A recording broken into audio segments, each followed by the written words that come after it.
또 개장을 준비해보죠. 코리아증권 리서치 이승석 대표, 트리플 플러스 이승원 대표와 함께합니다. 안녕하십니까? 네, 안녕하십니까? 자, 오늘은 무슨 얘기부터 해볼까요? 이승석 대표님. 네. 중국 양회가 다음 주에 있다고요? 예. 뭐 중국 이슈가 매크로는 가장 크고, 그 다음에 뭐 우크라이나 얘기는 지역적으로 또 있습니다만, 요건 우리가 좀 봐야 될 것 같고, 일단 중국 얘기, 양회. 따거 맞나 모르겠습니다. 네. 형님들이 어떻게 잘 또 하실까요? 예, 일단 지금 현재 뭐 나오는 얘기 종합해서 뭐 결론적으로 본다면 이제 가장 중요한 거 우리가 관전 포인트로 다 봐야 될 부분은 뭐 좀 설명드려야 될 것 같습니다. 올해 중국이 경제 성장률 목표치를 이제 어느 정도로다가 이제 중국 정부가 제시하는지가 가장 중요한 부분이 될 것 같습니다. 이전에 이제 IMF 쪽에서는 이제 7.5%로 전망치를 내놨는데 중국이 이제 어떻게 이제 아무래도 뭐 정부가 목표치 정하면은 길을 쓰고 그 목표치에 도달하려고 애를 쓰겠죠. 그러니까 좀 높게 정해주면 우리한테도 상당히 유리할 거고 이전보다 낮게 정하면 그만큼 우리한테도 좀 부담 요인이 될 것 같습니다. 통화 정책에 대한 운영 방안이 또 어떻게 나올지가 좀 관건입니다.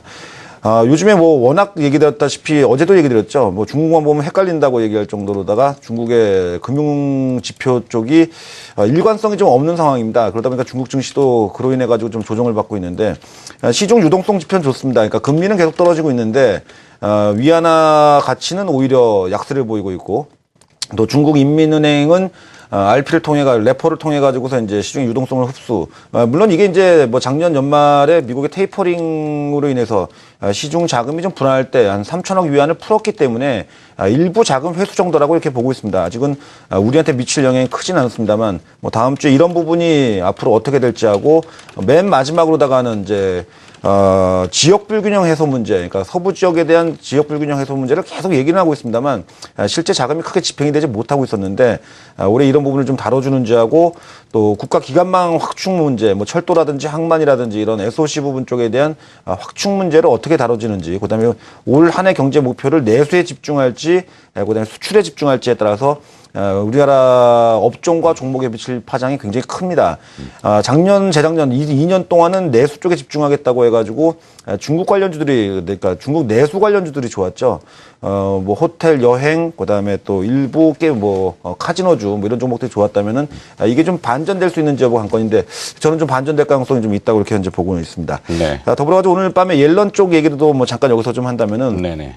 뭐 지난번 하원 청문회 때 어느 정도 얘기 골격은 다 나왔는데 오늘 밤에 여러분들이 보셔야 될 내용은 그런 것 같습니다. 이제 가이던스, 그러니까 금리에 대한 가이던스가 명확해지는지 여부가 이제 가장 관건인데 뭐 지난번 FOMC 회의 의사록에 금리 문제를 다뤘었죠. 뭐 금리를 조기에 인상해야 된다는 일부 의원들 때문에 증시가 출렁했다면 금일 밤에 이제 앨런이 이런 부분에 대해서 이분이 금리 가이던스를 명확하게 해서 뭐 예를 들자면 뭐 올해 내는 안 하겠다, 뭐 아니면 뭐 6.5%로 실업률이 떨어져도 이전처럼 이전의 입장을 고수하겠다, 뭐 이런 식으로 다 명확하게 해준다면 뭐 내일 쪽에서 뭐 이 부분이 악재로 될 가능성 높지 않습니다. 여전히 증시는 우리 증시가 호전을 보이는 가운데 다만 이제 기술적 부담을 어떻게 극복하고 또 증시가 재밌는 거는 뭐냐면 월말, 그러니까 월 중에 밀리고 월말에 오르고 그다음에 또 월 초에 또 도로 빠지는 뭐 이런 양상을 그동안 계속 보여왔는데 과연 3월 때는 다시 올라갈지 이제는 3월 증시를 바라봐야 되는데 제가 보는 개인적 견해는 그러니까 이번에 1970에서 80까지 정도는 제가 이제 이전부터 이제 올라올 것이라고 얘기했는데 네네. 목표는 도달을 했습니다. 여기서 이제 굉장히 중요한 이슈들을 이제 맞닥뜨리게 되는데 다음 주 주초에 짤막 단편적인 조정을 거친 이후에 저는 3월 초 정도에 그러니까 3월 선물 옵션 만기에 이전에 2,000포인트에 도달하지 않을까 기대를 하고 있습니다. 그렇군요. 자, 이제 월말 효과를 좀 볼 수 있는지 봐야 되겠군요. 일단은 굵은 이슈로는 우리나라의 3개년 경제 계획이 나왔는데 아시아개발은행 ADB 총재는 호평을 내놨군요. 경제 계획 방향을 잘 잡았다 그러면서 외국인 투자자들도 상당히 우호적으로 평가를 하고 있는 것 같고 실제 수급이 또한 4거래일 연속 개선되지 않았습니까? 네, 그 미소의 의미는 뭘까요? 네. 이게, 글쎄, 이제, 어제도 뭐 잠깐 얘기했다시피 외국인들의 주식 매수의 이유를 우리가 좀 잘 명확하게 알아야 될 것 같습니다. 그러니까 시청자분들이 요즘에 이제, 일부 전문가분들도 주식 매수 외국인들이 해주니까, 야, 이거 시장 좋아진다, 무조건. 이런 식으로 얘기를 하는데, 외국인들이 지금 주식을 어느 쪽으로 사는지 제가 오늘 종목 얘기를 좀 하려고 그러지 않아도 했습니다. 네. 난공불락의 절대 빠지지 않은 종목 이렇게 제가 이렇게 표현을 해봤는데 몇 종목이 있습니다. 거래소 쪽에서 몇 종목이 있는데 대표적인 종목이 근데 저도 네이버에 대해서 좀 부정적으로 봤었는데 뭐 바로 주가가 올라오는 상황을 보여줍니다. 주체는 역시 외국인입니다. 최근에 이제 거래소 쪽에서 지수 대비 상당히 좋은 움직임을 보이는 종목은 현대모비스, 그다음에 하이닉스, 네이버, 한국전력, 그다음에 호텔신라.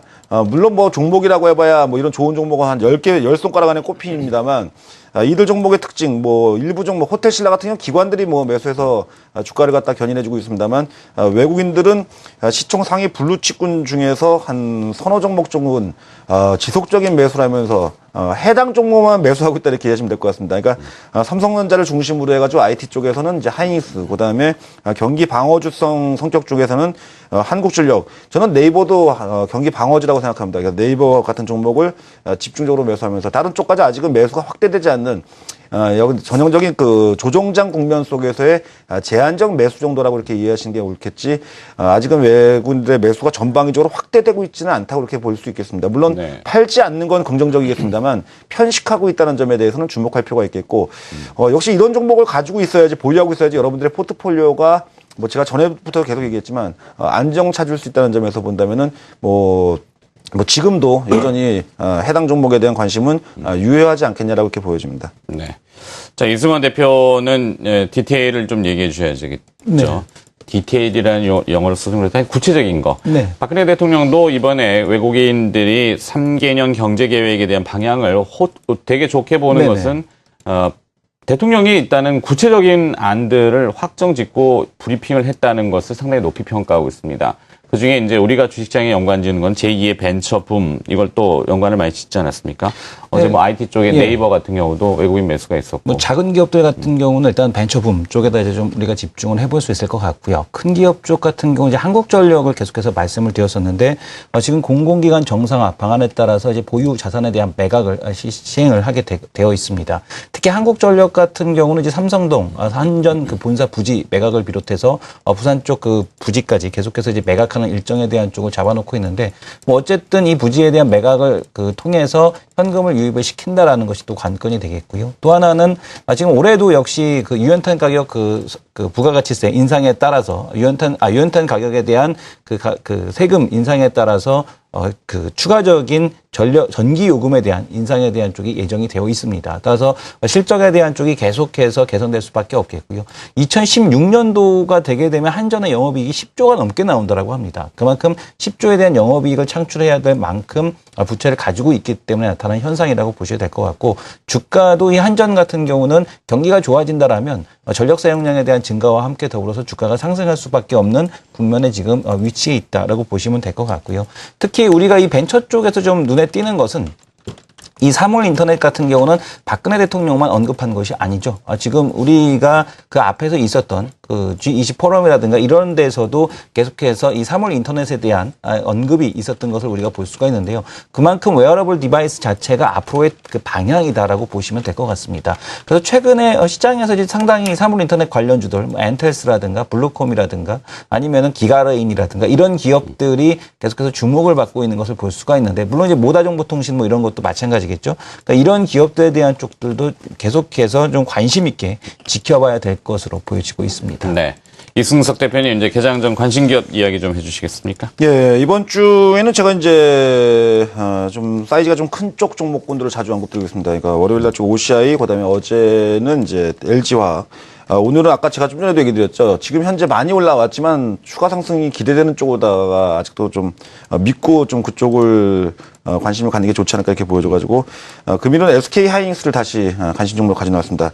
4만 원 돌파가 참 버겁기는 합니다만 결국 수급 상황에서 놓고 본다면 기관들이 오히려 좀 백기를 드는 것 같습니다. 매도 일변으로 가다가 매수로 어제 전환이 되고 최근에 하이닉스의 그 반도체 가격에 대한 논란은 제가 지난번에도 언급을 드렸습니다. 그다음에 또 가격적인 부분에서 지난번에 또 반도체 가격 하락 얘기 나올 때 38,000원 정도가 오히려 매수 구간이다라고 이렇게 말씀드렸는데 오늘 4만 원 돌파가 돼도 그래서 뭐 단기적인 수익률을 갖다 충분히 더 추가로 할 수 있다고 이렇게 보여집니다. 네. 이승원 대표는 오늘 관심기업 뭘로 보시겠습니까? 네, 오늘 아침에 그 피부 인사이트 닷컴 열어봤더니 역시 또 그 폴리실리콘 가격 상승을 했습니다. 1.75% 정도 추가 상승을 했는데요. 미국에서는 지금 그 퍼스트 솔라가 실적이 좋지는 않았습니다만은 이미 OCI에는 그런 것들이 또 반영이 됐고 앞으로 실적 개선에 대한 쪽에 대한 기대감이 있기 때문에 지금 위치에서라도 OCI 여전히 관심에 대한 쪽에 두실 필요가 있어 보입니다. 네, 월요일 날 이승석 대표가 얘기했지만 그래도 뭐 종목이 네 건 내 건 없지 않습니까? 좋은 거는 계속 얘기 드려야 네, 그렇죠. 예, 네, 맞습니다. 이게 뭐 일부러 협의해가지고 기업을 내놓는 건 아니기 때문에. 자, 개장이 임박했기 때문에 개장 후에 다시 시장 접근을 해보도록 하죠.